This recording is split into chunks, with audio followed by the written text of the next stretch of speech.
Hello everyone and welcome to UGC NET mentor. Guys, UGC NET June 2026 exam के लिए कैसे prepare करें, कहां से प्रिपेयर करें, बेस्ट रिसोर्सेज कौन से हैं।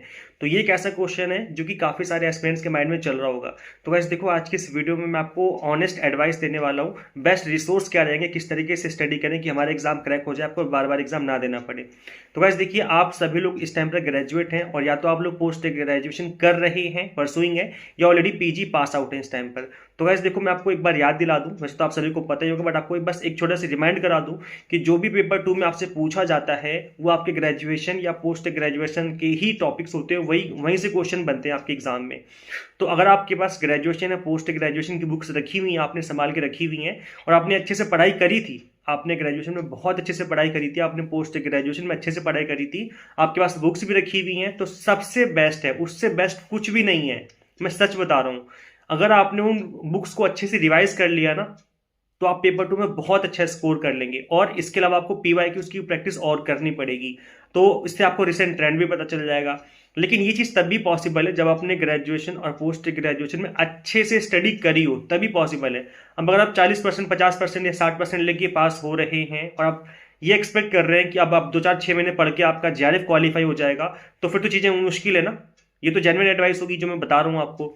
तो अगर आपने अच्छे से स्टडी करी, फिर तो डरने घबराने की बात ही नहीं है। उनको आप रिवाइज करिए सिलेबस के अकॉर्डिंग और पीवाईक्यूज की प्रैक्टिस करिए। इतना से कर लोगे, आप पेपर 2 में अच्छा स्कोर कर जाएंगे। और अगर आपने ये नहीं किया है तो फिर आपको अच्छे से मेहनत करनी पड़ेगी। देखो गाइस, अभी से पढ़ना स्टार्ट करो। अभी जनवरी का मंथ चल रहा है, जून के एग्जाम होने में 5 से 6 महीने का टाइम है आपके पास। तो ऐसे में सिलेबस बहुत ज़्यादा लेंदी है। अगर आप सिलेबस कवर करने बैठेंगे तो आराम से 5-6 महीने लग जाएंगे आपके। सिलेबस कवर करके आपको प्रॉपर तरीके से रिवीजन भी करनी है और प्रैक्टिस करने हैं पीवाईक्यूज। ये अगर आप 3 काम कर लेते हैं तो आपका एग्जाम क्रैक होने से कोई नहीं रोक सकता। गाइस, सबसे अच्छी बात यह है, अगर आप पेपर 1 कॉमर्स, मैनेजमेंट या पॉलिटिकल साइंस से बिलोंग करते हैं, paper 1 is common for all. इसके अलावा कॉमर्स, मैनेजमेंट, पॉल साइंस से बिलोंग करते हैं, तो हमने आप सभी के लिए जून एग्जाम के लिए एग्जाम टारगेटेड कोर्सेज अवेलेबल करवा दिए हैं। अब एग्जाम टारगेटेड कोर्सेज का मतलब ये होता है कि जिस तरीके से एनटीए क्वेश्चन पूछता है उस तरीके से चीज़ों को आपको प्रिपेयर करवाया जाए, चाहे वो आपका थ्योरी पार्ट हो, चाहे वो आपका न्यूमेरिकल पार्ट हो, उस तरीके से पढ़ाया जाए जिस तरीके से एनटीए क्वेश्चन पूछता है। तो इन बातों को ध्यान में रख करके हमने इन सभी कोर्सेज को डिजाइन किया है। आप इनमें इनरोल कर सकते हैं। गाइस, करना क्या होगा, आपको सिंपली गूगल प्ले स्टोर से एग्जाम मेंटोर ऐप इंस्टॉल कर लेनी है अपने मोबाइल फोन में। अगर आप एक iOS यूजर हैं तो उसके लिए अलग से ऐप है।